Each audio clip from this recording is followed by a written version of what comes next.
I have a challenge I want to issue to all of the YouTube reloading, firearms, and shooting sports channels. And that challenge is, make more videos. The last few months I've noticed a steep decline in the number of videos that our community is producing, and that bothers me for a couple of reasons. There are a few channels going strong, but many seem to have slowed way down or maybe even quit. Don't quit. Now's the time when we really need to see a bunch of new quality content showing up. We should be flooding YouTube with sensible firearms material. So please, make more bullet casting videos, more reloading videos, more firearms videos, more shooting sports videos. Post them to YouTube. YouTube's firearms content guidelines are pretty ambiguous, and it's hard to tell what does and what does not violate their guidelines. That's really between you, YouTube, and your conscience at this moment. But if you aren't comfortable posting your video to YouTube, post a short notification instead pointing folks to where they can find the full video. YouTube hasn't kicked us off yet, so let's use this time and this opportunity to do everything we can right now to grow this outstanding community. That's it. That's my challenge to you.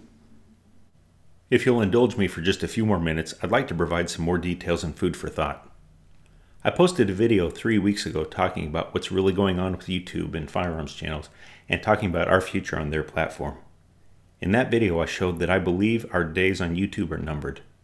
I believe they will continue to harass our community until we leave, and if we don't, eventually they'll just kick us off. But they haven't done that yet. I believe their actions have had their desired effect, though. They have silenced a portion of our community by getting us to quit making content. Some folks have pretty much shut down, and they're waiting. They can't describe exactly what it is they're waiting for, but they're waiting. Back in March, YouTube came out with their new policies, and none of us knew what that really meant. We feared the worst, and so we started backing up our content. We started looking for alternate video hosting sites, and in early April, the Reloaders Network website stood up. We thought doomsday might come in mid-April, but not much actually happened.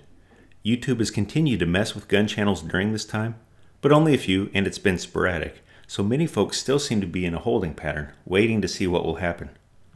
I want to challenge each of you YouTube creators to figure out what your way forward is by Independence Day, which for those of us in the US is the 4th of July. YouTube has presented you with a problem, but you have to decide what your solution is.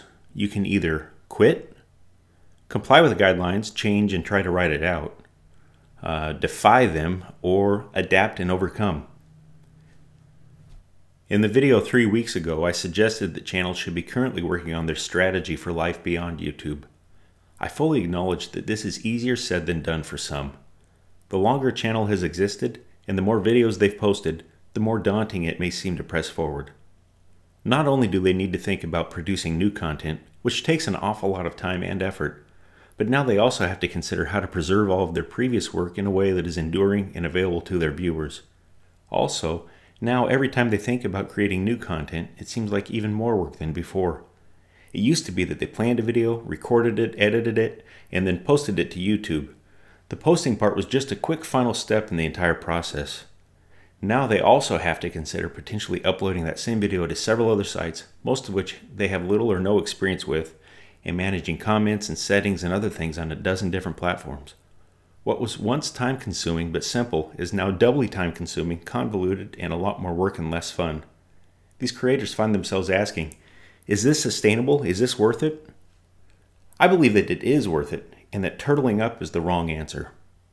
Right now is definitely the time to produce even more content, to recruit as many new viewers as possible, to keep engaging the viewers we already have, and to grow this community for as long as we can using YouTube. I say own the situation you're currently in.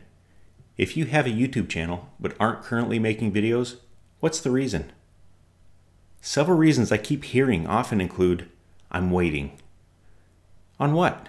If you're waiting on YouTube to return to what it once was, newsflash, that's never going to happen. Are you waiting to see where the community is headed? Well, we're still on YouTube, but we're headed to the Reloaders Network, and you're welcome to join us. I'm angry. I get that, but YouTube doesn't care, and just staying angry and never doing anything about it isn't productive. Staying angry causes both you and the community to suffer. I'm demotivated. Again, very understandable, but we have a way ahead now, and if you stay silent and demotivated, you're letting the antis win. I don't know. These are confusing times, but the way forward is becoming clearer and clearer. I'm busy. If I had a nickel for every time I've heard this phrase at work, in society, and on YouTube, I would have enough money to set up an entirely new YouTube. This is often worn as a badge of honor now in our society, and it's very sad. You very well might be too busy to do anything right now, but oftentimes we simply fail to plan or prioritize, and the default to this phrase is an excuse. Every time you're tempted to say, I'm busy, try instead saying, it's not a high enough priority to me because I'm going to do such and such instead. For those that have quit making videos, you're not somehow sticking it to YouTube, but you are leaving your subscribers hanging. It doesn't matter if you have 33,000 subscribers or 33. There's a group of individuals that enjoy your content and want to see and hear what you are doing and what you have to say. They want to interact with you. Do you remember why you started making videos? Do you remember deciding, I want to make videos. I want to teach, I want to learn, I want to inspire, and I want to entertain. I want to interact with like-minded individuals on the internet. It's time to reflect on that, and it's also time to realize I can no longer do that fully in a manner I'm content with solely on YouTube. I can use websites other than YouTube, but the audience is not fully there yet. I need to find a way to bring the community and the content together in the same place. I need to prepare for a future that does not include YouTube. It will take effort and time, but YouTube seems to be providing us the opportunity to work toward that situation now before they fully cut us off. We can invest in that future. We can build it and invest in it now so that it can fully support us eventually. YouTube is the very, very big player today, but they're not the only option.